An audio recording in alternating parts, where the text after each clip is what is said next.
Olá, bom dia a todos. É um prazer para mim estar aqui com vocês, conversando sobre inovação e participando de mais um Inova Day. Então, a gente recebeu várias perguntas aqui, bem interessantes. Acho que dá para continuar bastante a conversa com a Marina e com o Germano. Bom, vamos lá. Acho que a primeira pergunta, tem duas perguntas interessantes que têm a ver com disseminação. Uma que veio do Joston de França Lustosa, que primeiro dá os parabéns para vocês pela elaboração do conceito mais 60. E a pergunta dele é se é possível importar esse conceito para todas as esferas do poder público. E tem uma outra pergunta da Fabiana Kimi, que ela conta a história de uma experiência de inovação no Fórum de Santana. Ela diz que eles inovaram em procedimentos de forma que o tempo de um processo de pequeno valor tornou-se verdadeiramente célere, né? E que agora parece que o juiz, que implantou foi bastante criticado inicialmente, mas ele insistiu, no fim o programa deu certo. E a pergunta dela é como uma boa inovação pode ser propagada para outros juízes, considerando que eles têm autonomia sobre o seu juizado, que acho que vai bem ao encontro do que o Joston tinha perguntado. Bom, eu acho que a questão da disseminação realmente é um grande desafio. E a grande questão é pensar que a disseminação, na verdade, ela começa antes, né? Ela começa quando você, durante o seu processo de ter uma ideia e gerar, implementar essa ideia, você consegue sistematizar isso, né? Entendendo, né? E estruturando como que foi esse processo, quais foram as dificuldades, o que foi feito, o que aconteceu, o que não aconteceu, quais são os desafios, né? Então, acho que antes da gente pensar na disseminação, uma pré-condição, né, esse processo, né, da ideia até a implementação, ter sido sistematizado, estruturado, registrado. Uma outra coisa em relação a isso que é fundamental, e acho que o Brasil precisa avançar muito nisso, né? É a questão de tirar uma foto antes e depois da ideia ter sido realizada, né? Então, a gente vê que um caso, tem vários estudos que mostram que um caso tem uma propensão muito maior de ser disseminado se ele tem resultados claros, se ele gerou resultados claros, né? Então, eu acho que para a gente começar a pensar em disseminação, em qualquer processo de inovação, a gente tem que pensar que tem uma fase ali de mensuração e avaliação de resultados e sistematização desse conhecimento. Aí a gente pode pensar em disseminar, né? E aí, em termos de disseminação, existem várias formas, né, de fazer isso. Tanto seja por meio, né, de prêmios, de publicações, de encontros, né, como aqui no Inova Day que acontecem, como, né, formas mais estruturadas dentro de uma secretaria. A gente vê cada vez mais que o desafio para a disseminação é encontrar pessoas que tenham um modelo mental, que tenham uma abertura para conseguir implementar, porque muitas vezes gosta da ideia, mas não consegue, por falta de processos ou das ferramentas adequadas, trazer isso para a organização. E uma outra questão é que aquela solução desenvolvida em um contexto faça sentido em um outro lugar, no mesmo momento, dado aquela dinâmica política, dado aquelas prioridades daquele lugar, né? Então, o fato da disseminação não é só pegar uma ideia legal e disseminar. Tem uma série de condições, né, e fatores que influenciam isso. Mas eu acho que para a gente começar a avançar, né, e nesse sentido, primeiro, sistematizar, avaliar, e aí, começar, né, em pequenos encontros ou para aquelas pessoas que você já vê que mais propensas, começar essa disseminação aí mais ativa, né? Então, acho que isso. Germano, quer complementar? Complementando assim o que a Marina disse, eu acho que existe um grande desafio no governo para os gestores públicos que é muito legítimo quando eles geram uma ideia ou colocam um novo serviço em prática, o desafio de escalar, o desafio de colocar isso em todas as escolas, colocar isso em todos os hospitais, colocar isso em todas as delegacias. Para isso, eu acho que talvez seja um tripé, que é o grande desafio, né? Ou seja, uma coisa é, de fato, a disseminação do conceito, né? É preciso que as pessoas entendam que está sendo feito um novo paradigma ali, está sendo um novo conceito de serviço público. E aí, para disseminar o conceito, vale todos esses esforços, como a Marina falou, né, de evento, de sistematizar. Como foi na biblioteca, por exemplo, o esforço de sistematização foi num blog. Né? Nesse blog tem o passo a passo de todas as etapas, com as referências de estudos, com as referências de fotos, né, muito registrado. Então, qualquer outro servidor que entre depois naquela organização consegue acessar aquele conhecimento. Então, é um esforço também de gestão de conhecimento e disseminação. Um outro pilar disso é a gente diferenciar o que é replicar e o que é escalar. A replicação é um modelo talvez mais próximo aí de um modelinho, de um template que você consegue operacionalizar sem muitas diferenças, mas consegue fazer. Geralmente, o que a gente tem observado, isso é feito a replicação a partir de um modelo que é implementado geralmente por uma equipe. Né? Você faz isso com caráter experimental, deu certo, você tem uma equipe que vai com um processo, com uma agenda, né? Sai em todas as escolas, delegacias implementando. Uma outra maneira de você, talvez, aí, já entrando para o conceito de escalar, a gente tem uma visão que a escalabilidade das políticas públicas ou do serviço, ela acontece em processo e não necessariamente de um produto ou um serviço estruturado. O que isso significa? É um pouco a preocupação que a biblioteca teve, que é institucionalizar a inovação. Para isso, você precisa ter um processo estruturado, que numa biblioteca de São Paulo ou numa biblioteca de Presidente Prudente, ela é capaz de fazer esse novo conceito, mas não necessariamente sendo igual. Então, quando você tem um processo claro de inovação e forma as pessoas para isso, em qualquer lugar que elas estiverem, elas vão conseguir inovar e criar uma nova solução adequada com aquele usuário local, com aquela realidade de comunidade. Então, para isso, como a gente faz a escala nesse sentido? Formação. Então, a gente precisa formar as pessoas para esse novo modelo mental, desse novo jeito de pensar. Segundo, ter um processo estruturado, passo a passo, que tem ferramentas para isso, né? Então, você tendo a combinação dessas duas coisas, você consegue levar a inovação para qualquer lugar. E você fez a inovação, como na biblioteca, por exemplo, com o idoso, se você vai fazer para o jovem, é o mesmo processo e são os mesmos princípios, né? Então, eu acho que é essa diferenciação, né? 3 coisas: disseminar para inspirar e mostrar esse novo modelo mental e já preparar as pessoas. A questão da replicação, que aí não tem muito segredo, é pegar o conceito e sair implementando, né? E a escalabilidade, que é mais processo e formação, né? Eu fiquei aqui pensando quando vocês estavam falando, porque tem aí uma tensão que ela é muito positiva, que o governo do Estado de São Paulo ele é muito grande e muito complexo, né?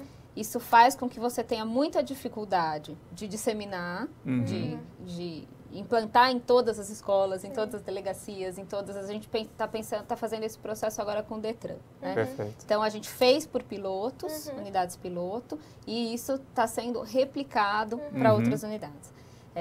Então, você tem uma dificuldade de multiplicar isso, de replicar, mas ao mesmo tempo isso permite que você tenha mais inovações, porque você tem muitos órgãos com bastante autonomia, capazes de produzir coisas novas, né? Então, às vezes isso que você falou da gestão do conhecimento, ele é fundamental, porque provavelmente no estado de São Paulo muita gente está inovando, sem que essa experiência seja registrada e sem que a gente possa olhar para ela para poder replicar, escalar, né? A gente acaba chegando e querendo criar tudo de novo. Exatamente. Sem saber que muita gente já está fazendo e que poderia compartilhar, né? Exatamente. E assim, isso é fundamental para inovar. Ou seja, você ter essas referências de boas práticas que já estão dando certo é meio caminho andado.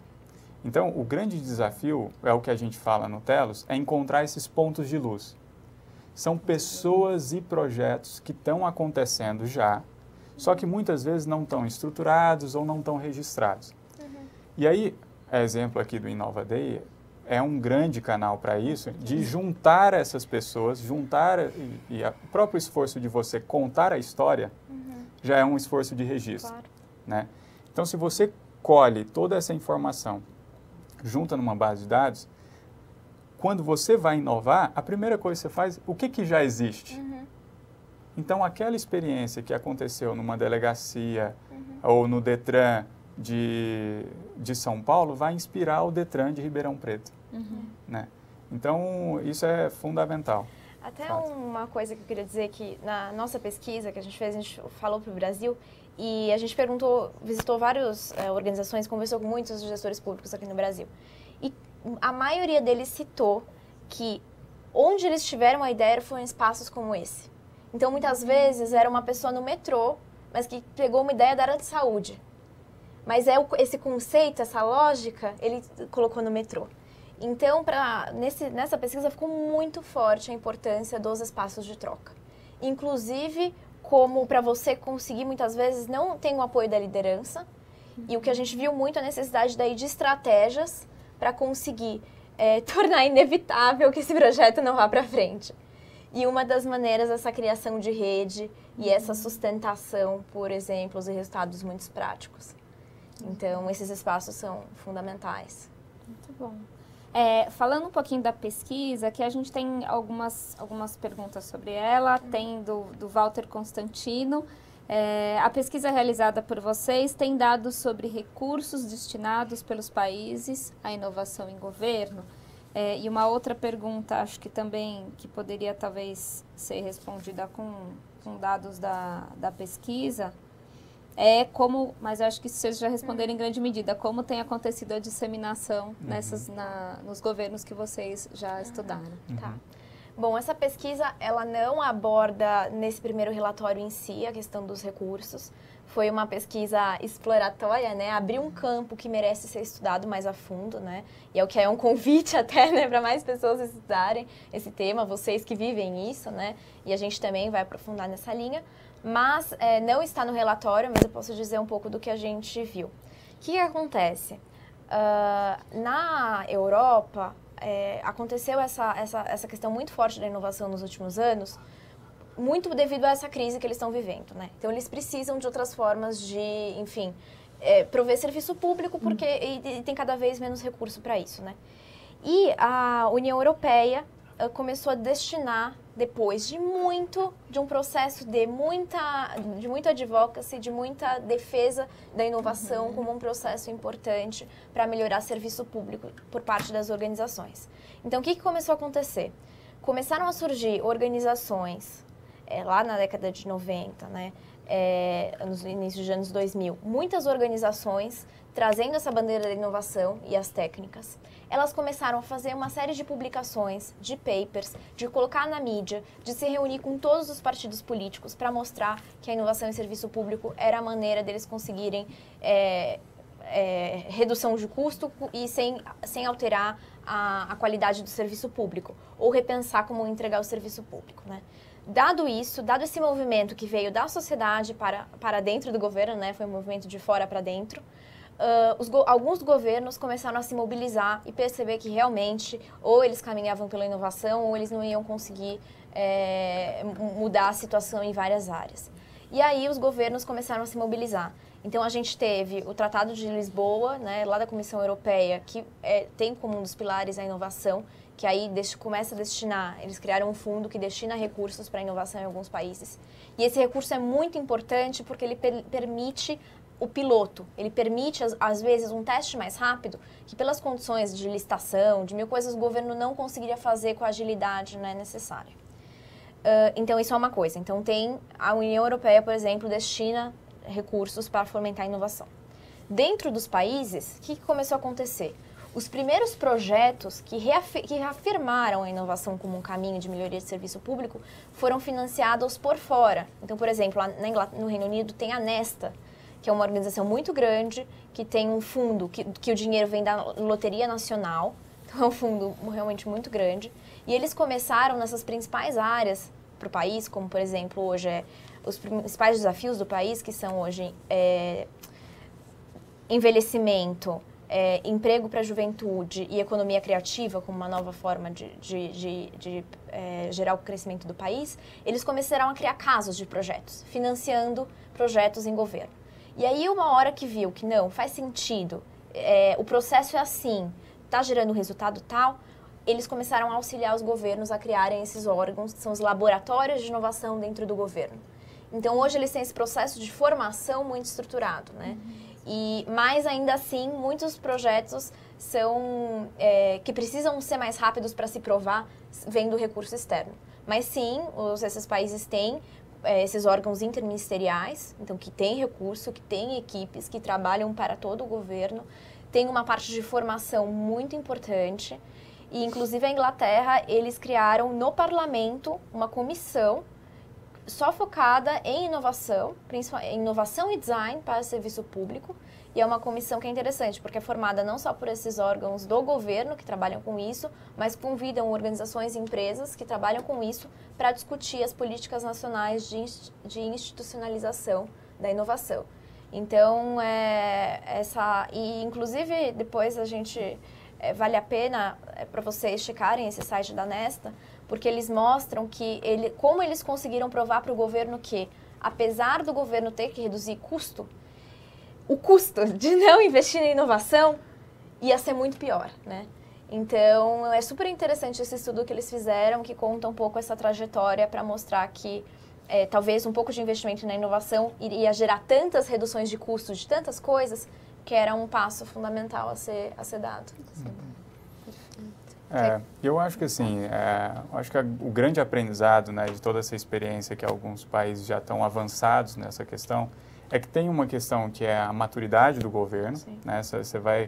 Você precisa evoluir certos passos de eficiência, de controle de gastos, né, para conseguir inovar em massa, né? Mas eu acho que o grande aprendizado que fica para a gente e que a gente pode já começar a pensar isso no Brasil e nos governos, que eu acho que são vários caminhos, né? Quando a gente pensa em recurso para inovar, o recurso pode estar, inclusive, dentro dos próprios projetos, né? Ou seja, dentro dos próprios programas pode ser destinado uma verba ou alocado um recurso específico para inovar e para teste. Então, dentro do recurso, por exemplo, de formação, por que não colocar uma parte desse recurso para formação para inovação? Né? Dentro do recurso de um programa, um novo programa, colocar um recurso para pilotar novos modelos.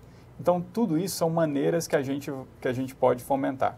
E, por fim, talvez no curto prazo e de forma mais eficiente, de fato é buscar parceria. Então, se o gestor público está com uma boa ideia, vê uma nova oportunidade no governo, ir atrás de institutos, ir atrás de empresas para viabilizar esse recurso inicial para pilotar um projeto, para fazer um teste e tudo mais, né? Então, às vezes até contratar uma consultoria que vai ajudá-lo. Às vezes a falta de recursos humanos dentro do governo também é um recurso para a inovação. Então, se isso falta, às vezes é buscar auxílio, né, num instituto, numa empresa que vai ajudá-lo a desenvolver essa inovação interna. Eu só queria colocar mais um ponto que eu acho super importante, é desmistificar também um pouco. Quando a gente fala de inovação, muitas vezes parece uma coisa grande, complexa, ou que é luxo, assim, mas e não é. Então, assim, acho que essa abordagem que a gente traz, né, que na verdade surgiu muito ligada à inovação social, né, ali pensando em redução de pobreza mesmo, por organizações de fora do Brasil, é que quando você vai ali na realidade da pessoa, muitas vezes esses insights que surgem são coisas muito baratas. Dá um exemplo. Eles estavam na Colômbia com problema de morte de bebês prematuros. E ao ir para campo, os gestores perceberam que as mães usavam uma toalha que elas amarravam aqui que deixava o bebê quentinho. Então, é uma solução seria uma política pública muito simples, o custo é muito baixo, né? Mas por que esse insight foi possível? Porque você foi mergulhar na realidade das pessoas. Então, eu acho que quando a gente está falando também da inovação, eu acho que é como a gente consegue soluções melhores com um custo menor. Né? Acho que isso está... porque justamente aí você também vai conseguir, né, escalar. Então, acho que... começar também a quebrar esses mitos, né, de que a inovação exige muito recurso. Não, é como que a gente encontra a solução mais que pode gerar o melhor resultado dadas essas condições, sabe? Então, acho que o processo de inovação é muito importante e me chama muito por isso, entendeu? Porque... Tem várias perguntas aqui, a gente tocou agora bastante na questão do servidor, da gestão de pessoas e tal. Tem várias perguntas sobre capacitação, como se consegue isso com avanços de TI, mas sem capacitação. E tem tem uma pergunta aqui da Natália que diz que se é possível, em vez de fazer de fora para dentro, fazer de dentro para fora, né? Do próprio governo para fora. E aí eu acho que talvez eu quisesse comentar um pouco disso que vocês falaram, à luz da gente que está no governo, né? Tem algumas coisas que são interessantes e que a gente pode pensar de cada um dos servidores, como é que eles poderiam agir diante dessas situações, né? A gente tem no estado de São Paulo mais de 600 mil servidores ativos. Então, dentro desses 600 mil, existem vários pontos de luz, como vocês disseram, né? São muitos pontos de luz. E isso quer dizer, isso depende de capacitação, mas também não só, né? Porque a gente vive num mundo em que a gente não é só servidor. Eu não sou só servidor, eu sou professora também, eu também sou usuária de serviço público, eu também sou praticante de esporte, também vou a parques e tal. Então, nesse momento, se eu me ligar nessa minha vida como um processo de capacitação, que é como o processo de colaboração, né? Um monte de gente que nunca foi capacitada vai lá, contribui, colabora, coloca o seu pedacinho no blog e vai se construindo uma coisa a partir daí. Com certeza. Né? Então, às vezes também é uma parte da postura do próprio servidor, de como ele consegue unir todo esse mundo ao redor dele e trazer isso para dentro da realidade e rever, mesmo que seja um processo pequeno, mas que esteja dentro da sua governabilidade e que possa tornar aquele trabalho dele melhor, né? E fazer que ele brilhe como um ponto de luz. Exatamente. Por isso que a gente fala que é um modelo mental, é um estado de espírito. Né? É como você que se liga, e quando a gente foi escolher o nome do relatório, a gente chamou o governo cidadão, que é exatamente isso. É o gestor que se coloca no cidadão, entendeu? Para mostrar que é esse estado, de você estar ligado e saber que você pode inovar na coisa mais simples, né? Simples e pequena. Exatamente.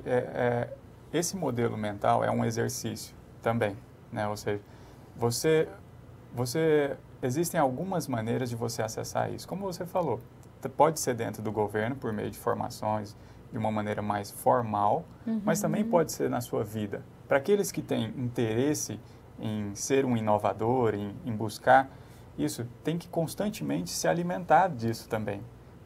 Participar de ambientes que são criativos e inovadores. Como? Coisas simples. Às vezes, ler documentos e artigos, acessar vídeos e sites que estão trabalhando, todas essas organizações que nós comentamos, por exemplo, tudo isso vai ajudar a gente criar uma cultura de inovação.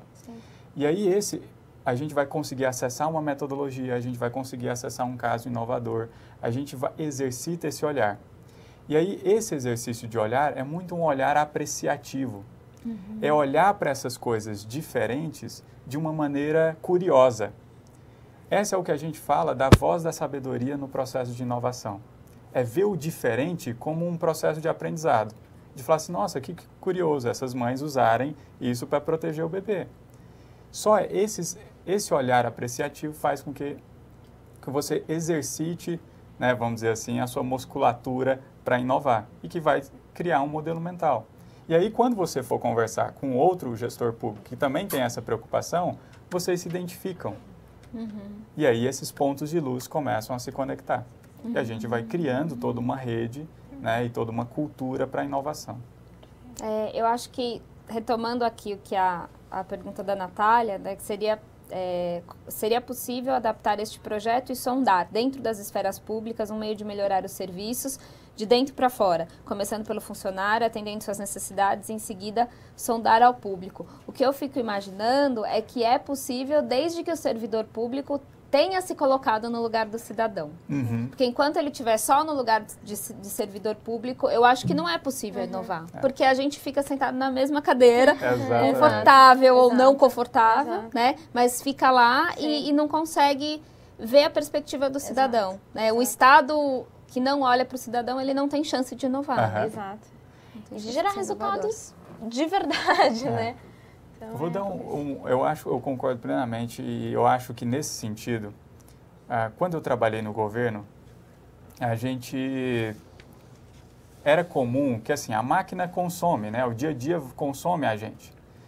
E era muito comum a gente ficar sempre no gabinete, né? Formulando as políticas públicas, tendo acesso aos dados e tudo mais. E aí aquilo, inclusive, me incomodava muito, que era de sempre estar ali e com pouco contato com o cidadão. E uma das coisas que eu fazia era reservar a cada 15 dias um dia para visitar, por exemplo, uma escola. E ia com o olhar, não da secretaria, ia com o olhar de um pai, ia com o olhar de um aluno, para exatamente sentir tudo isso, né? De ver a oportunidade. E aí o problema se torna uma oportunidade para essa pessoa. Quando você está querendo ter essa percepção, não é para identificar os erros, mas é para falar assim, nossa, olha, aquilo ali não funcionou bem, mas nunca tinha pensado e dá para fazer. E dá para fazer. Então, aquilo te traz insumos para o seu projeto que vai ficar ainda melhor, né? Então, essa questão, né, de você criar uma cultura de ir, e concordo plenamente, se olhar como cidadão, usar aquele serviço público. Você está na Secretaria da Saúde, faz uma experiência, se cadastra para fazer uma consulta, né? E vê como é que é esse processo.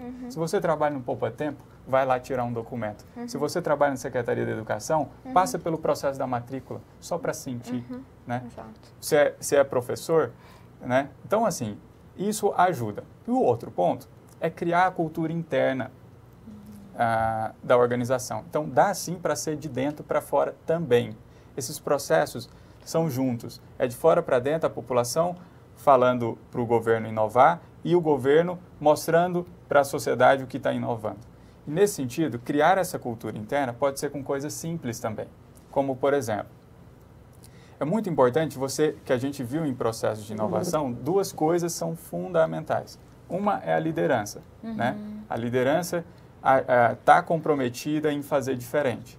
E isso parte do princípio também que eu acho que a gente os servidores podem ajudar a mudar esse mindset, talvez, das lideranças, né? Enviando artigos, enviando casos e tudo mais.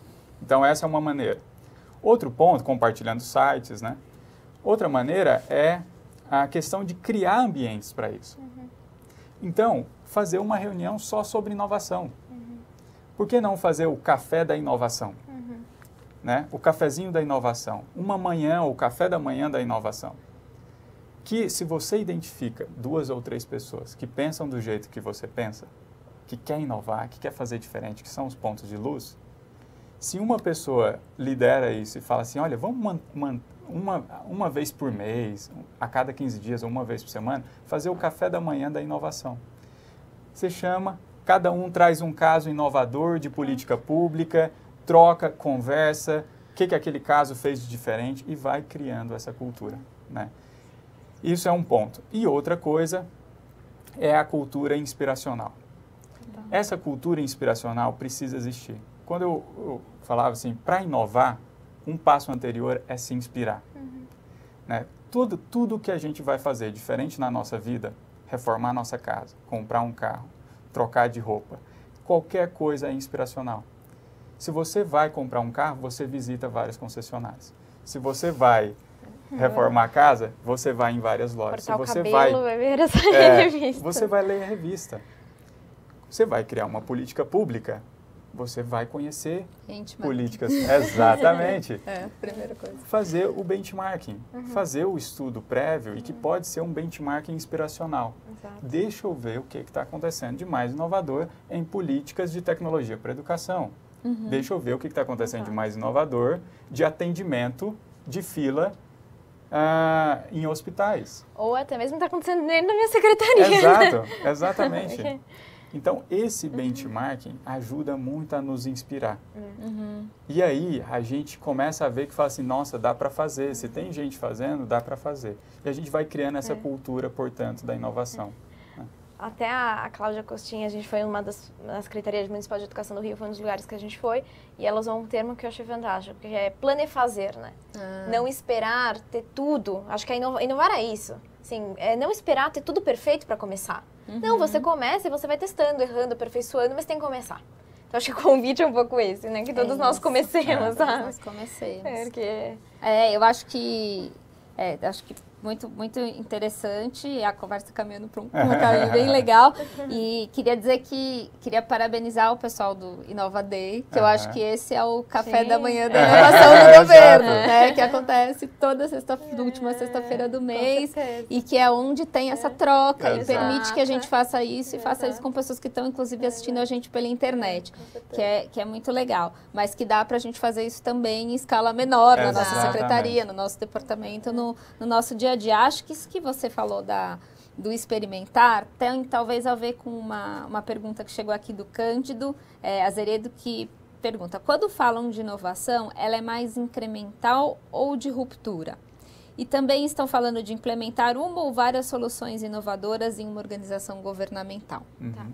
Então, acho que essa questão de ser incremental e ruptura tem um pouco que eu falei daquela questão da gente desmistificar que a inovação é luxo, que só pode inovar se você já tem tudo. Não, sabe? A inovação, ela pode ser incremental, então pode ser você melhorar o fluxo de atendimento no hospital. E ela pode ser uma inovação de ruptura, de falar, nossa, esse sistema de educação não dá, vamos criar escolas de uma outra forma, né? Então, acho que esse que é o importante, é entender que a inovação é esse processo de entender o usuário, idealizar, junto, né, com vários atores, começar a idealizar, experimentar e fazer. Né? Então, pode ser para uma coisa, uma melhoria, ou pode ser para a criação de algo novo, né? Então, acho que a gente pode estar andando, né? E, assim, um pouco do que o Telos acredita é que não tem uma bala de prata, uma solução única. Acho que cada vez mais a gente vai precisar de um conjunto de soluções que atendam às diversas necessidades, né?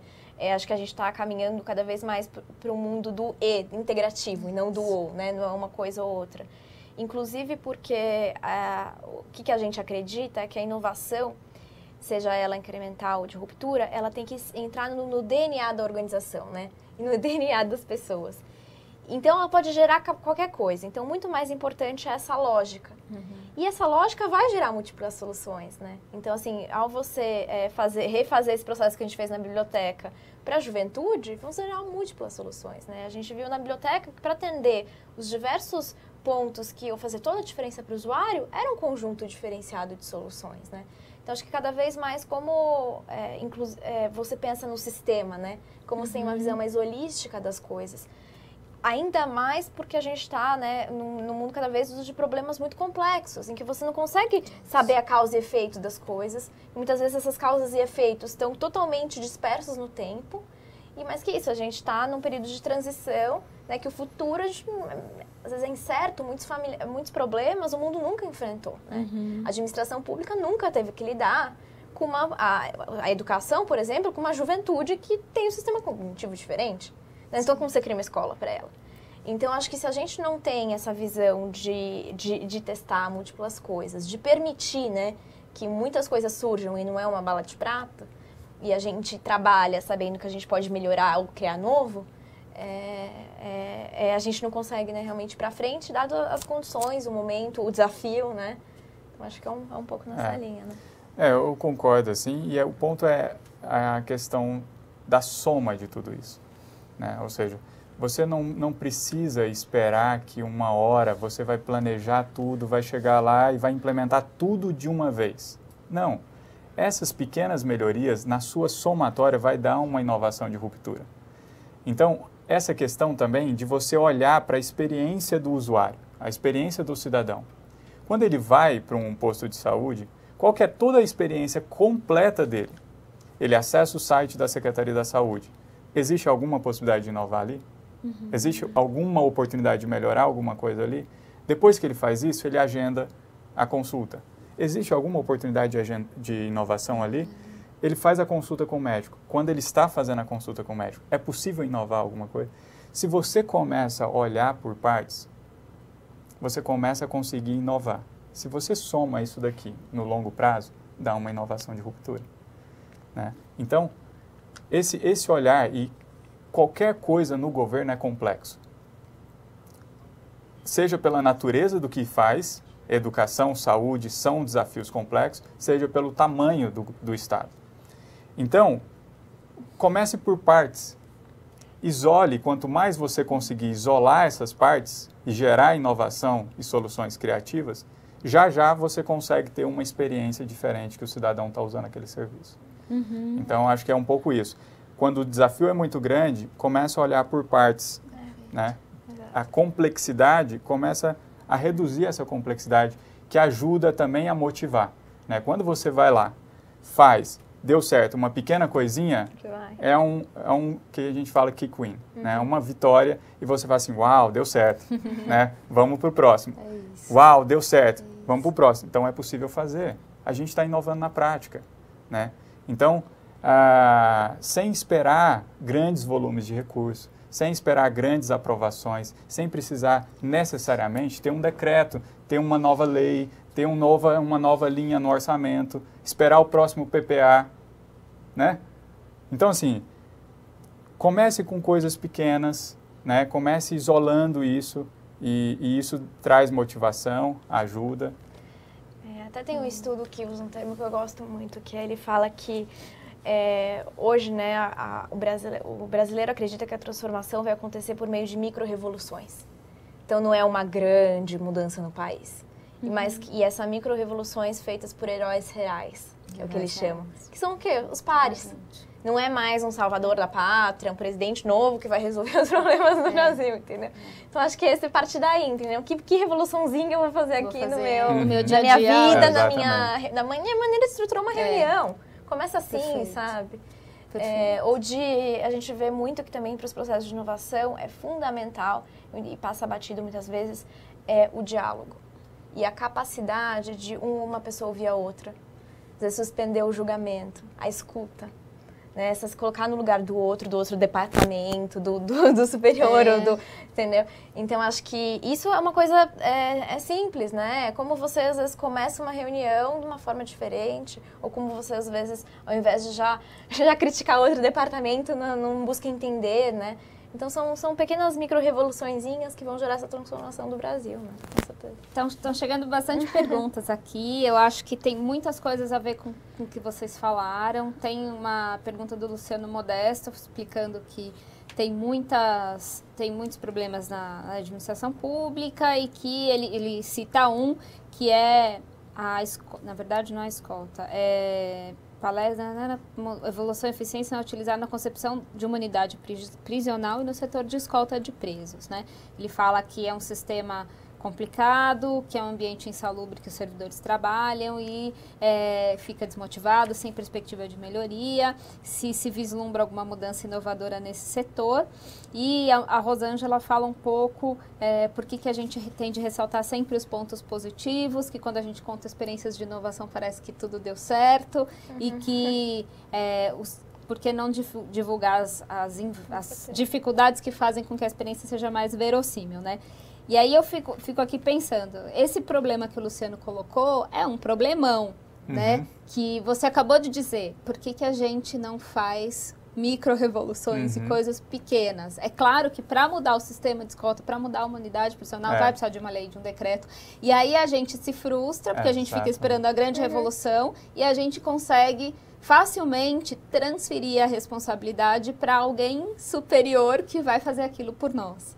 Né? Eu acho que esse é um exercício sempre que eu tento fazer, porque como agora, estando como secretária adjunta e sendo professora também, muitas das coisas que eu discutia e que eu falava e que eu apontava o dedo, hoje eu olho e falo, gente, hoje eu tô aqui, eu tenho a caneta. E agora, dá para fazer tudo isso, né? E eu fico pensando, não, dá para fazer parte disso. Mas quando vocês ficam falando do DNA, o DNA da administração pública são os servidores públicos. São os caras que estão lá todo dia, não sou eu que vou passar. Né? O DNA são as pessoas que são os burocratas estáveis e que estão enfrentando os problemas.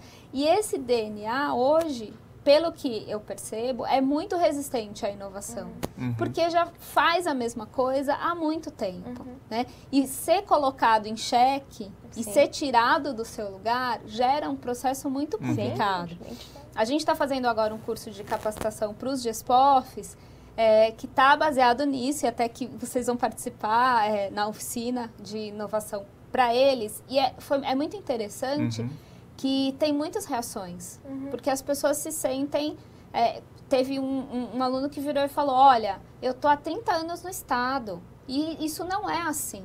Você está querendo me dizer que esse conceito com o qual eu trabalhei 30 anos está errado?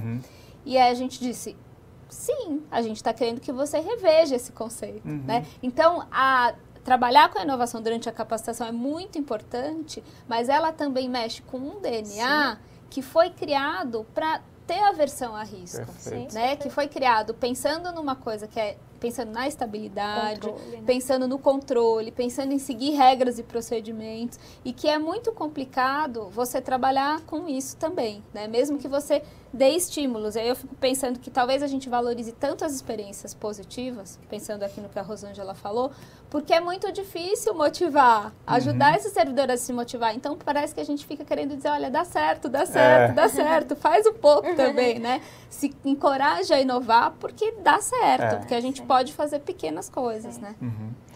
Eu acho que assim, nossa, primeiro agradecer as perguntas, ótimas perguntas, e eu concordo plenamente, assim, existe um ambiente, às vezes, muito de controle, e esse ambiente de controle dificulta mesmo, né, esses processos criativos, mas é possível fazer microambientes.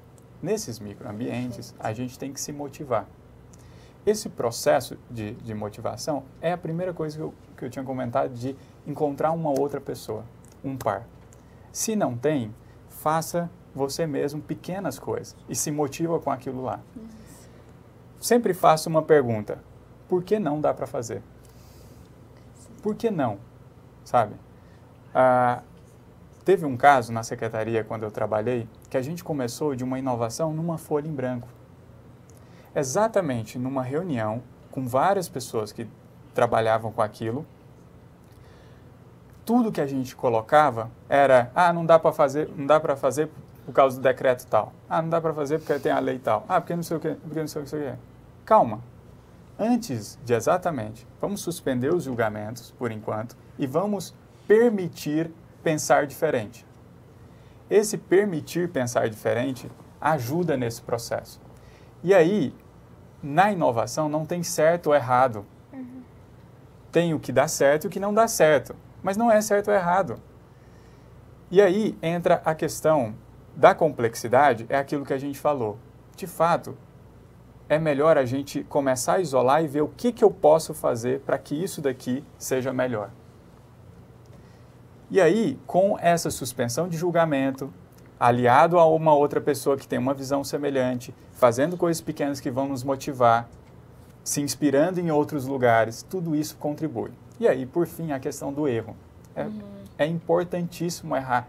É importantíssimo, no processo de inovação, errar. Porque no erro, geralmente, estão os principais aprendizados para criar um novo modelo. É aquilo que a gente falou na experiência da biblioteca, que é a prototipagem. A prototipagem é uma forma de você errar num ambiente controlado. Então, se você está numa escola, numa delegacia, numa penitenciária, você faz aquilo com caráter de piloto. Pode ser uma coisa super simples, inclusive, né? Porque se você erra, aquilo não vai custar. Agora, imagina para uma secretária, imagina para um secretário de saúde, para um secretário de segurança. Ele não pode errar a hora que ele vai dar uma canetada. Se ele dá uma canetada de um investimento de R$1 bilhão e que é um erro, ele não pode errar. Mas ambientes pequenos, controlados, você pode errar. Por quê? Porque você vai ter um custo, vai ser muito mais barato errar. O risco é menor. E você consegue aprender. Fala assim, não, deu errado aquilo ali, mas daquilo ali surgiu uma nova inovação. E aí errou de novo, vai surgir uma nova. Errou de novo, vai surgir uma nova. Esse é um ponto. Outra coisa é a gente criar a cultura do erro também. Né? Ou seja, de valorizar isso. Né? Nos Estados Unidos é muito comum isso. As pessoas valorizam o empreendedor, por exemplo, que erra, cria empresas e que fale, ele está se preparando para ser um grande empreendedor no futuro. A mesma coisa de um gestor. Se o gestor errou, pega aquilo como aprendizado, registra isso, faz parte da gestão do conhecimento. Saber o que dá errado. Né? Então, criar essa cultura também, né? de valorizar e olhar o erro com aquele olhar apreciativo que a gente falou. Mas, curioso, por que deu errado? Né? E aí a gente vai conseguindo um pouco tirar esses julgamentos das coisas, sabe? De certo ou errado. Tem coisas que dão certo, tem coisas que não dão certo. Se não deu certo, é o caminho para dar certo. Né? Eu queria fazer um comentário dessa questão que você estava colocando sobre se sentir, né? O servidor que já está há muito tempo, às vezes se sentir resistente, incomodado, né? E aí o que a gente percebe, enfim, o que a gente fala é propor essa abordagem da inovação com foco na pessoa para dentro, né? Porque no fim são todas pessoas. Sim. Então, como que você entende o porquê, né, que ele está se sentindo daquele jeito e qual a necessidade dele, né? Então, às vezes, a gente tem visto, é o medo de toda a sua história ser desprezada.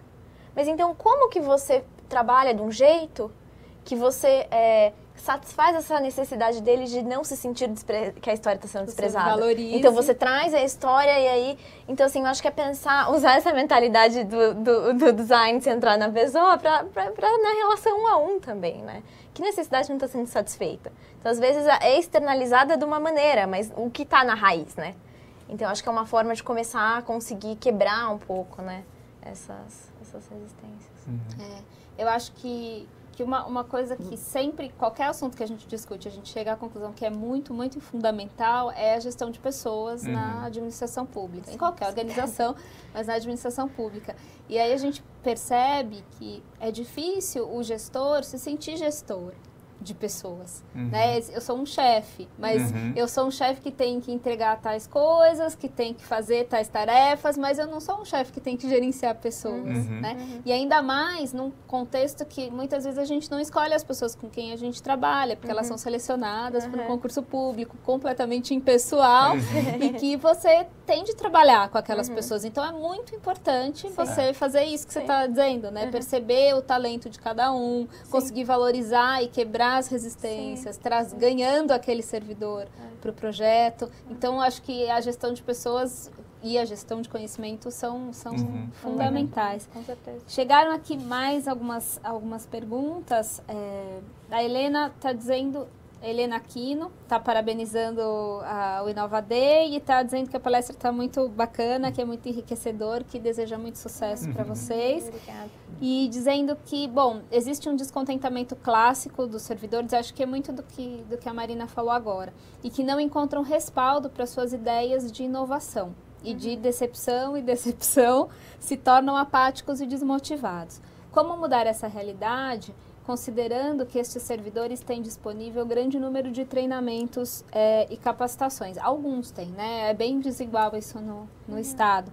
Eu queria que vocês comentassem, mas acho que, Helena, do meu lado, como servidora pública, não estável, mas como servidora pública na Secretaria de Planejamento, eu tento me motivar com coisas pequenas. Então, cada dia eu falo, bom, mesmo que o dia hoje tenha sido muito ruim, eu pego lá uma outra coisa que está dormindo na mesa, vamos investir nisso amanhã e o dia de hoje já foi, amanhã a gente começa de novo, ou a gente tentou por aqui, não deu certo, quais outros aliados eu vou conseguir, vou procurar outros apoios, vou procurar conversar com outras pessoas, vou chamar alguém de outro lugar para ter uma ideia, vou tomar um café com um colega professor da GB para ver se ele me abre uma outra luz, e vou sempre tentando, porque na minha visão eu fico pensando que quando eu não achar mais nenhuma forma de tentar, não vale mais a pena estar no Estado. Né? Não vale mais a pena estar para não contribuir, para não fazer nenhuma diferença. Então, acho que a gente tem de pensar também que tem vários caminhos. E um deles a gente vai conseguir. Nem que a gente ande um pouquinho, tenha que mudar de novo, ande um pouquinho, tenha que mudar de novo. Né?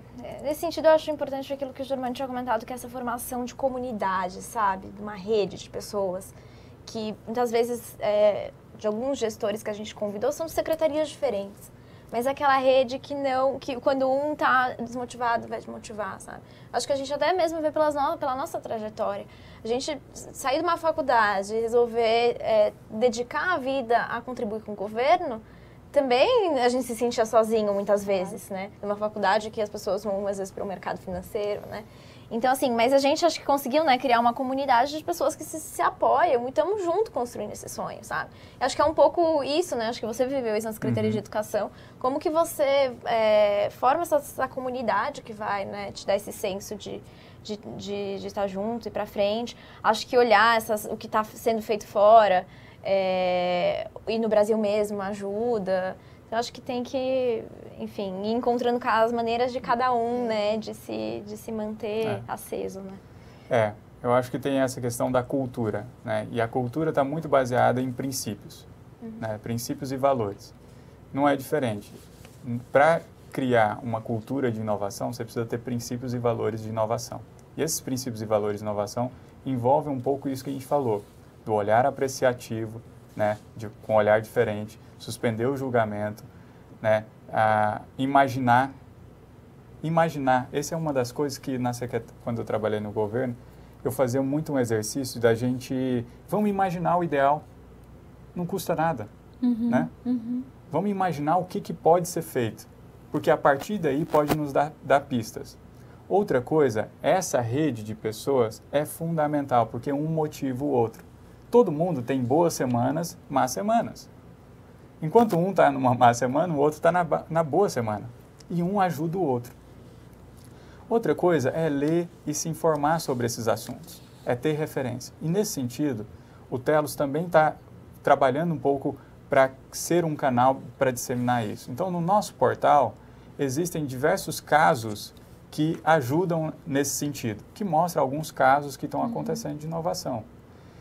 Então, quanto mais informação a gente tiver e mais acesso a esse tipo de informação para se inspirar, vai ser fundamental.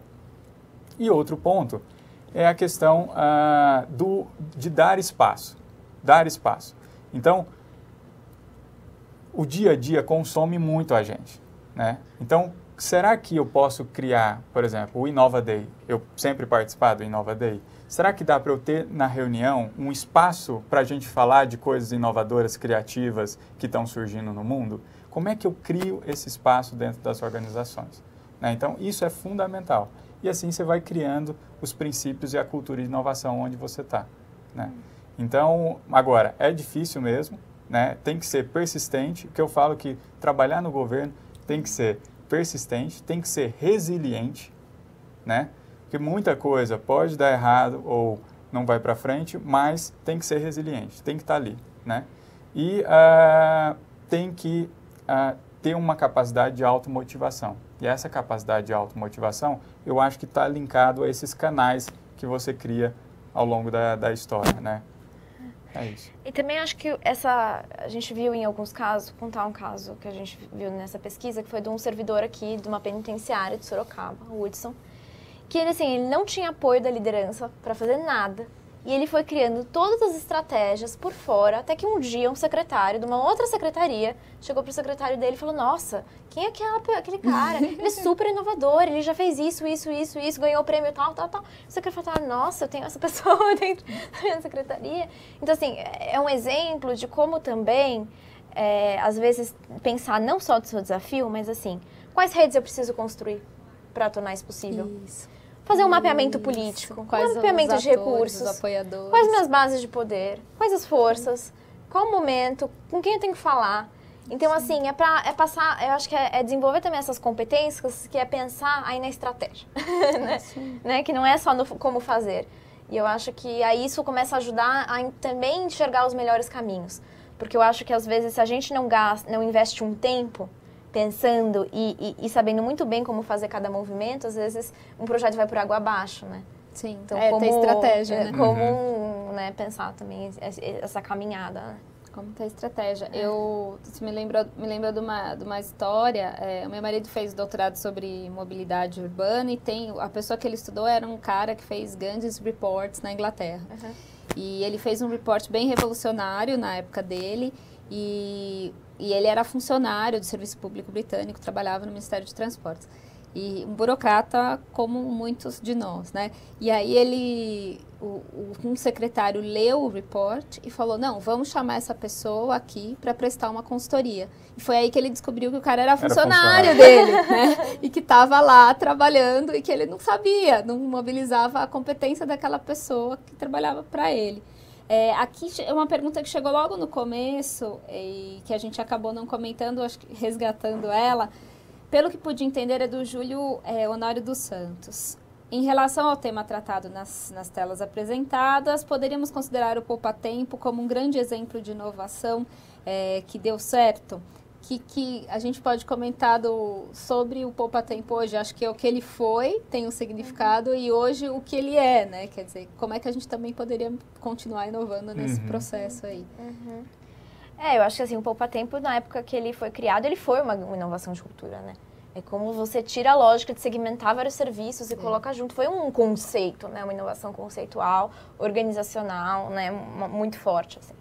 Mas eu acho que hoje... Mas o que acontece? É comum acontecer isso. Hoje, a grande parte das inovações que acontecem, elas são ou muito intuitivas, ou muito intencionais. Então, é um projeto inovador, ou elas são inovações mediante uma crise, assim. Então, elas não... Por quê? Porque ainda não tem esse DNA consolidado, né? Então, eu acho que o Poupa Tempo aconteceu isso. Ele foi uma grande inovação naquela época, mas ele começou, talvez, a perder... assim, hoje não consegui ter um custo muito alto, né? Não consegui mais ter agilidade, já estava certamente ultrapassado por outras coisas que o mundo também... como o mundo se transformou em termos de tecnologia. Mas por quê? Porque esse processo, que a gente falou bastante, não foi incorporado. Então, essa lógica de eu estar constantemente olhando para o meu usuário, conversando com ele, inclusive aproveitando que é um ponto de contato muito grande, né? Idealizando já como pode ser melhorado e testando, não acontece. Então, assim, é um caso que surge uma inovação, é isso, mas ela não se sustenta, porque não tem o processo da inovação incorporado, né? Então, pelo menos eu acho que é um pouco isso. E aí, acho que isso é um aprendizado que mostra a importância, né, desse processo ser incorporado e apropriado, né? Para manter rodando, né?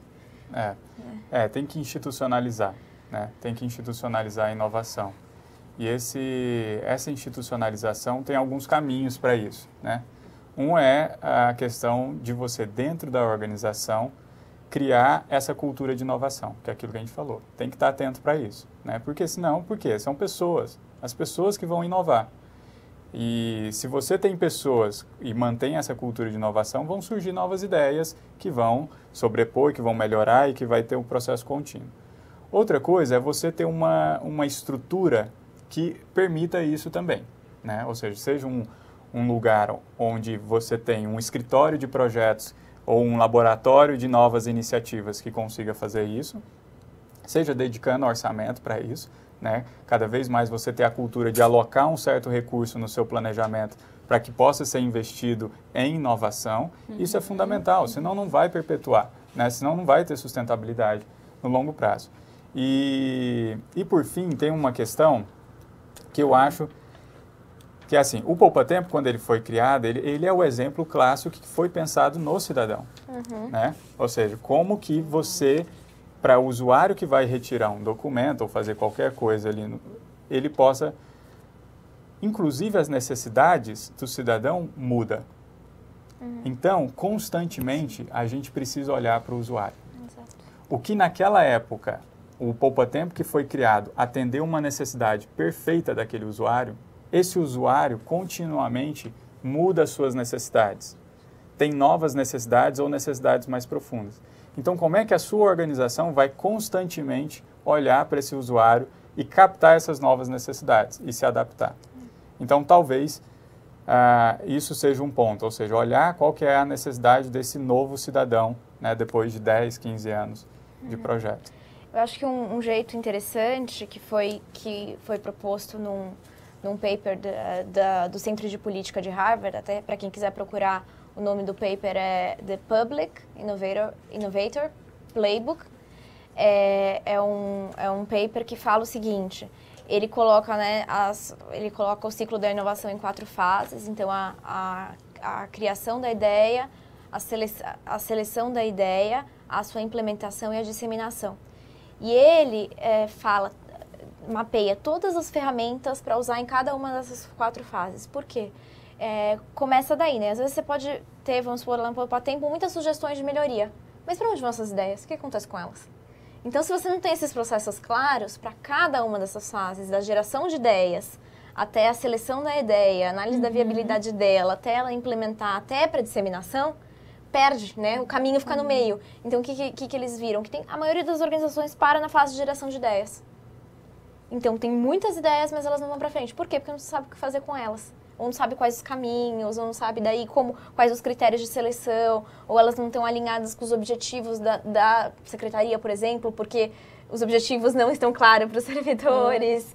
Então, assim, né? Então, eu acho que é uma forma interessante de pensar, né? Como para geração de ideia, para seleção de ideia, para implementação e para disseminação, quais são as ferramentas importantes para garantir que você passe de uma fase para outra, né? Garantir que vocês falaram da institucionalização do processo. Exato. Né? Garantir um processo.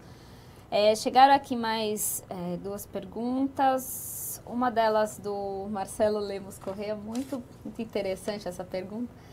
E ele diz que pergunta outra vez. Na verdade, para mim é a primeira vez, Marcelo, porque essa pergunta só chegou agora. Por que não utilizamos nossos servidores ao invés de consultores externos para novos projetos? Tivemos concurso para a POF, que é o Analista de Planejamento, Orçamento e Finanças Públicas. Temos especialistas em políticas públicas, executivos públicos. É gente nova disposta a mudar.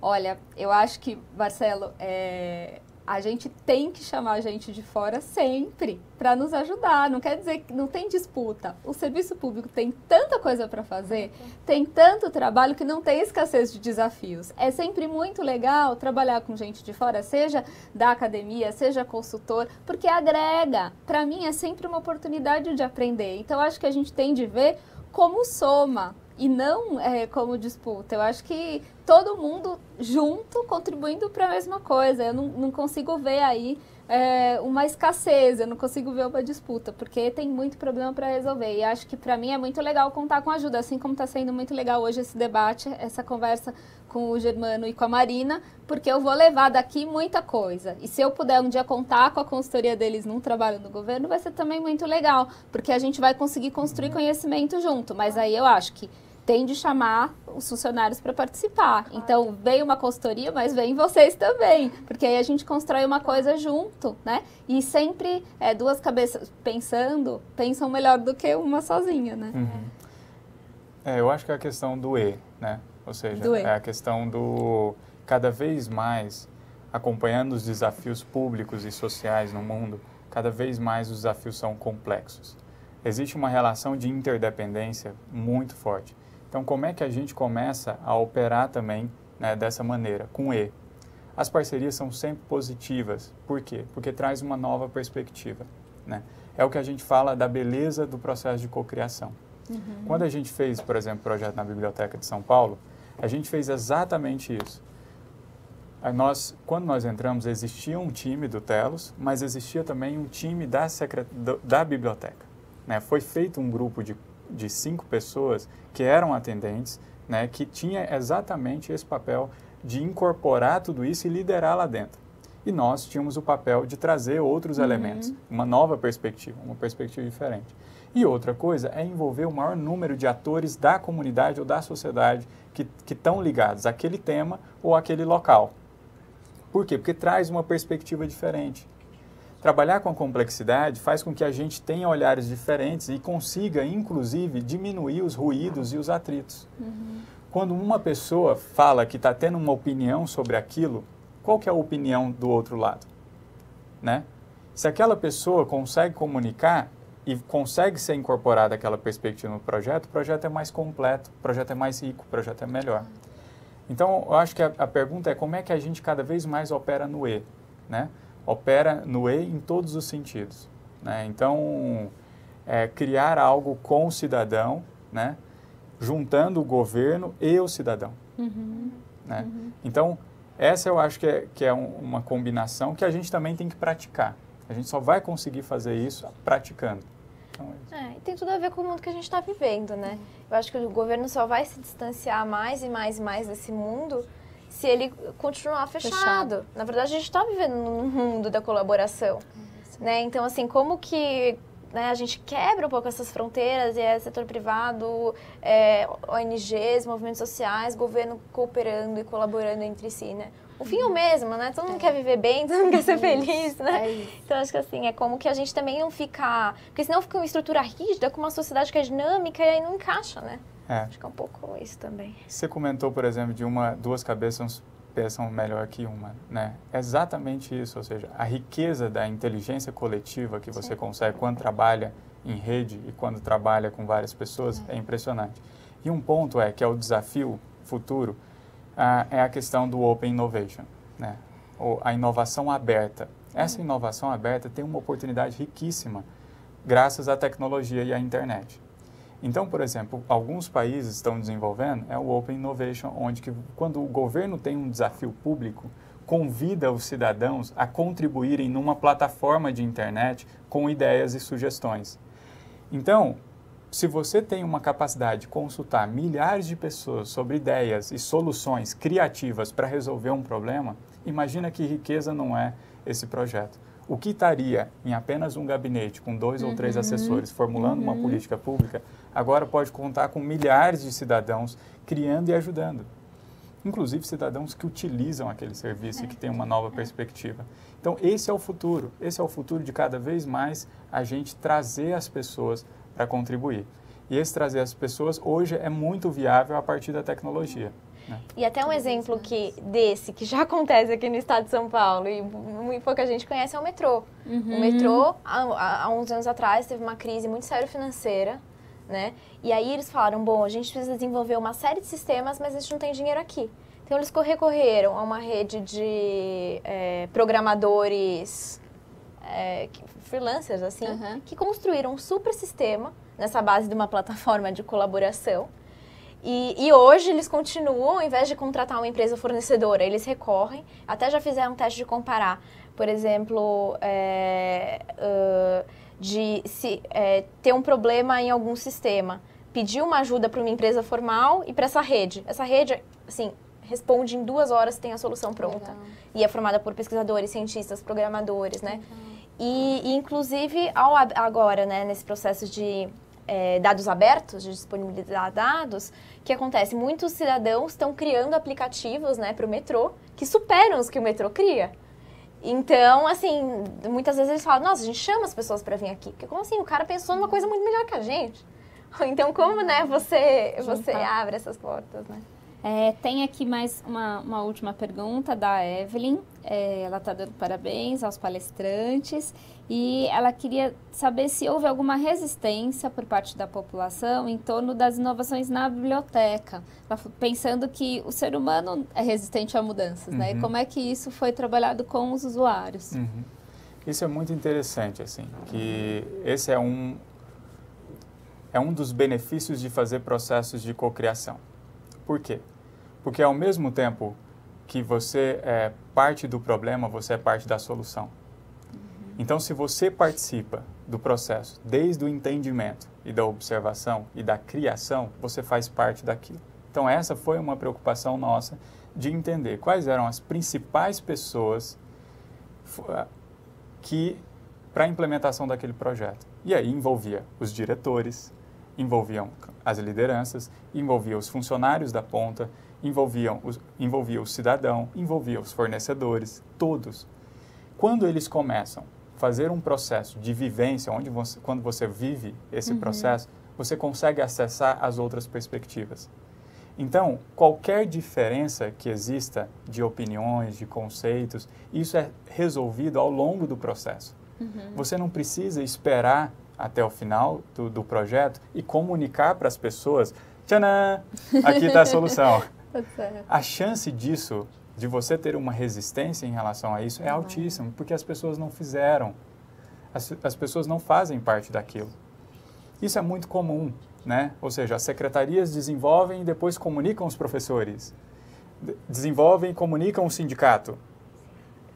A chance disso ter atrito e ter conflito é imenso. É melhor você participar de todo o processo e ir construindo, né? E qualquer diferença já é resolvida durante o processo.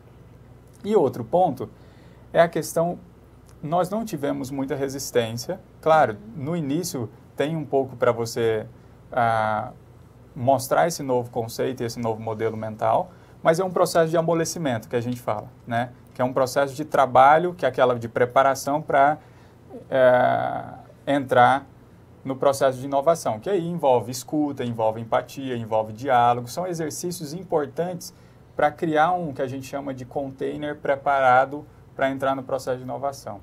Então é isso, assim, quando as pessoas participam de todo o processo, o risco de ter resistência diminui muito, porque tudo isso vai sendo resolvido ao longo do processo, né? E é importante não ter surpresas. Se você fez alguma coisa que pode ser implementado, consulta e já tem um feedback. Consultou, tem um feedback negativo, avalia. Por que está tendo esse feedback negativo? Né? O que pode ser feito? Consulta a própria pessoa. O que pode ser feito para resolver aquilo? E aí vai fazendo esse processo. E aí, de repente, a solução já está em operação. Você nem precisa de um lançamento, né? Aquela coisa de ter que empacotar. Não, já está funcionando. Né? Já está em operação. Em termos da população, na biblioteca tinha um grande painel, que as pessoas, de certa forma, viam que estava acontecendo alguma coisa ali, né? E viam os exercícios, as conversas aconteciam naquele ambiente, né? Não é dentro de uma coisa fechada. Então, muitas foram consultar, né, participaram desse processo ou viam ali, né, disponível. Até a ideia desse blog foi possibilitar que as pessoas tivessem acesso a saber o que está acontecendo no projeto. Né? Então, o esforço de ter todo mundo na mesma página, de comunicar muito, né? Seja pelo mural físico, seja por um blog, seja por um grupo no Facebook, seja por um grupo de e-mails, né? Sempre, seja durante as reuniões, a gente fazia isso muito, né? Ou seja, tinham as reuniões que era a rotina deles, de funcionários, de atendentes. A gente pedia 5 minutinhos para falar sobre o status do projeto. Legal. Essa colocava todo mundo na mesma página, todo mundo sabia a evolução, né? Tinha uma perspectiva do que aconteceu e do que ia acontecer. Então, diminuía a ansiedade das pessoas, né? Então, as pessoas estão acompanhando e essa diminuição, e esse controle da ansiedade é muito importante. Porque as pessoas têm que tomar cuidado, que é aquela coisa de eu não sei o que vai dar, essa ansiedade pode paralisar, né? A gente tem que ter sempre uma ansiedade que nos move. E falar do passado, das conquistas. As conquistas também motivam. Ó, pessoal, evoluímos, fizemos isso, erramos, mas aprendemos, olha que legal. E isso vai acontecendo. Então, esse esforço de colocar todo mundo na mesma página. Muito legal. Bom, acho que a gente passou por todas as perguntas que chegaram. Então, eu queria agradecer muito vocês por terem vindo aqui. Acho que foi bastante inspirador, fazendo até o que vocês mesmos comentaram. E queria pedir para encerrar, para vocês darem uma sugestão para todos os servidores ou trabalhadores não servidores, pessoas que estão nos assistindo, como eles poderiam, a partir de agora, iniciar uma cultura de inovação. Uma pequena dica de como começar com um pequeno passo, alguma coisa que pudesse fazer diferença. Como começar? A gente viu muitas coisas legais, vocês deram muitos exemplos, a gente viu muitas coisas macro que acontecem. Como é que eu posso amanhã ou hoje, saindo daqui, começar a cultivar uma cultura de inovação? Legal. Bom, primeiro eu queria só agradecer de novo a oportunidade de estar aqui. Acho que é muito inspirador estar num ambiente de pessoas que estão aí todos os dias, né, construindo e pensando, né, no cidadão. E o que eu falaria é escolher um comportamento até seu e tentar, e começar a trabalhar, assim, eu não sei, por exemplo, eu tenho mania de sempre pegar o elevador para descer um andar. Então, não, vou começar a descer de escada esse um andar, sabe? Então, acho que nesse seu comportamento, porque isso, assim, você vai se treinando, né? E aí, no seu trabalho, também escolher um comportamento, por exemplo. Então, antes de toda a reunião, eu vou dar 5 minutinhos para cada um falar como está chegando para essa reunião. Para eu ter noção de qual é a expectativa de cada um. Então, são pequenas coisas que vão mudando e parece que não, mas ao longo do tempo, né, muda totalmente. E acho que uma outra coisa é buscar informação mesmo de quem atua em governo nas mesmas áreas que vocês atuam. Então, por exemplo, o site de todas essas organizações que eu falei, a Nesta, o Mind Lab, depois tem o Design Council, a Participle e tantas outras que a gente vai citar ali na pesquisa que a partir do meio do mês, mais ou menos de novembro, vai estar disponível para download. Eles não só mostram casos, mas eles têm todos os kits de ferramenta. Então, por exemplo, eles têm cartas para cada fase do processo, como você pode usar. Então, assim, você quer entender o cidadão? Tem 10 formas para você entender o cidadão, entendeu? Ou você quer fazer prototipagem? Tem um kit de prototipagem. Então, tem ferramenta muito fácil acesso. Então, pega um desafio pequenininho. Você então, falou o site da Nesta site da Nesta, acho que esse é o principal de publicações, assim. Então, e da Innovation Unit também é um muito bom. Então, por exemplo, estruturar a pauta de uma reunião. Tenta uma semana, entendeu? Então, você já começa e tem todas as ferramentas disponíveis. Então, é só querer começar mesmo, assim. Então, é um convite. Muito legal. Bom, eu acho que assim, fazer um convite também para entrarem no site do Telos, que tem diversos casos inovadores lá, telos.org.br. Essa ideia de comunicar as coisas que estão acontecendo. Um outro ponto é que eu acho que experimentar encontrar alguém dentro do seu departamento ou da secretaria que compartilha desses valores, né? Ou seja, quem aqui compartilha desse valor de inovação, quer inovar, pensa diferente, né? Quer fazer. Essa é uma coisa. Outra coisa eu sugiro fortemente criar esse ambiente, né? Seja um café da manhã, seja o cafezinho da inovação. É uma coisa super simples. Ao invés de, naquele dia, tomar o café em casa, leva o café da manhã para o trabalho, começa um pouco mais cedo ou no mesmo horário, mas reserva. E cada um trazer um caso diferente, inovador, curioso, que achou ligado a governo. Eu vi esse serviço que está acontecendo não sei aonde e tudo mais. O outro viu um estudo sobre inovação em governo interessante e traz para compartilhar. São 30 minutos, 1 hora de pura inspiração, né, que vai criando essas referências. E é um site que te leva para vários outros, E você vai criando essas referências. Essa é uma coisa. A outra coisa é o olhar, exercitar o olhar apreciativo. Fazer um exercício de uma coisa que deu errada, olhar com a voz da sabedoria. A voz da sabedoria que é olhar diferente, olhar de uma nova perspectiva. Por que deu errado? Ou por que deu certo? Olha que curioso, né? Esse olhar, que é quase um olhar de criança, quando a gente tem quando é criança, que tudo é uma experiência, tudo é novo. Então, isso é muito interessante. E, por fim, olhar com o olhar do cidadão, né? A gente ter essa capacidade do ao mesmo tempo que como você falou, Sibeli, ao mesmo tempo que eu sou gestor, eu sou cidadão, né? Eu utilizo o serviço público. E aí fazer esse exercício de se colocar, esse exercício empático de se colocar no lugar do cidadão. E aí, eventualmente, se você trabalha na Secretaria de Saúde, utilizar o serviço, trabalha na Secretaria de Educação, utilizar, enfim, segurança, todas essas, passar por essa experiência e ver que pode gerar vários insights, várias informações que no futuro podem ser, seja no projeto que você já está envolvido ou que no futuro vai te dar um grande insight. E o que é interessante quando você vive uma experiência assim é que ela fica incorporada em você, ela não sai mais. É. Sempre que você sempre que você for fazer alguma coisa, você fala, nossa, mas eu senti aquilo naquele momento que estava no hospital. E aí não é mais possível. Exatamente. Sabe? Então, acho que essa é muito forte, não é saber, é saber, sabe? E esse sentimento se traduz em uma necessidade. Se o sentimento é positivo, é que sua necessidade foi atendida. Se o sentimento foi negativo, é que existe uma oportunidade ali para aquela necessidade ser cumprida. Então é isso, assim, queria também agradecer muito a oportunidade de compartilhar. Essa é a nossa missão de vida, né, que a gente escolhe, que é a mesma causa de vocês, né, que estão no governo, que é gerar transformação social por meio do governo. A gente acredita nessa capacidade que o Estado tem de transformar, né, e a gente é uma dessas organizações que quer contribuir para isso, né, quer gerar transformação e acredita nas pessoas, principalmente, né. O foco é no ser humano, tanto no cidadão quanto no governo, que o governo é formado por essas pessoas que também querem fazer, que também querem se orgulhar do que fazem. É isso. Legal.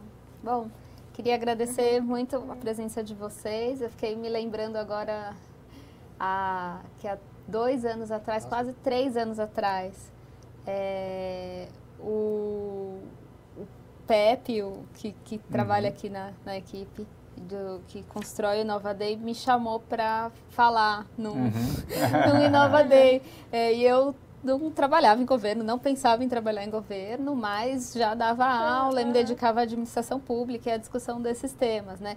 E pensar que 2, 3 anos depois eu estou do outro lado, né? E que vocês estão aqui falando disso, não é uma praga, mas vocês estão aqui falando disso hoje, quem sabe amanhã possam estar com a gente lá, o Germano já esteve. Está com a gente lá contribuindo um pouco, porque essa passagem por diversos espaços, como vocês disseram, ajudam a gente a fazer um E com a gente mesmo, né? A gente a somar coisas. Então, eu anotei aqui que o site, anotei para procurar o da Nesta, anotei para procurar o Innovation Unit, anotei para tentar fazer o café da inovação ou um almoço, pelo menos uma vez por mês, ok? Vou fazer isso. Encontrar mais alguém com quem eu possa compartilhar. Sim. Eu tenho muita sorte porque eu trabalho com algumas pessoas muito valiosas e com quem eu posso compartilhar muitas coisas. Né? Eu tenho sorte de trabalhar com essa equipe que promove o Inova Day. Mas eu acho que eu tenho que procurar mais alguém. Então, eu sempre tenho que ter o desafio de trazer mais uma pessoa para a equipe que compartilhe os valores. Então, vou procurar mais alguém com quem compartilhar valores, exercitar o olhar como cidadão, e exercitar o olhar curioso de observador, né? Que é aquele que questiona e que tenta entender as coisas sem um parte-pris, né? Como vocês disseram.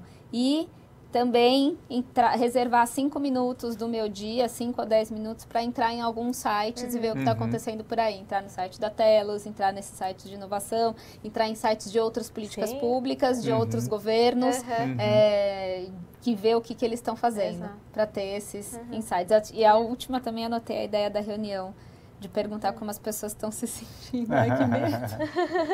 Porque, não, é muito interessante, mas às vezes a gente faz isso e é muito legal, mas tem muita gente que faz muito tempo que não é ouvida. E isso é muito triste, né? E aí o início da reunião vira uma catarse de uma coisa que há muito tempo está lá e ninguém... Talvez a primeira, depois passou. E depois, se você começar a fazer isso usualmente, você vai se acostumar e a pessoa vai se sentir mais ouvida e mais atendida, né, na sua necessidade. Ok, então o próximo Inova Day vai ser no dia 30 de novembro. Então, estão todos convidados novamente.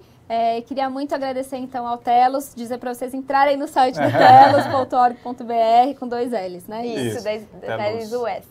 Telos, Tellus, isso. .org.br, para conhecerem um pouco mais.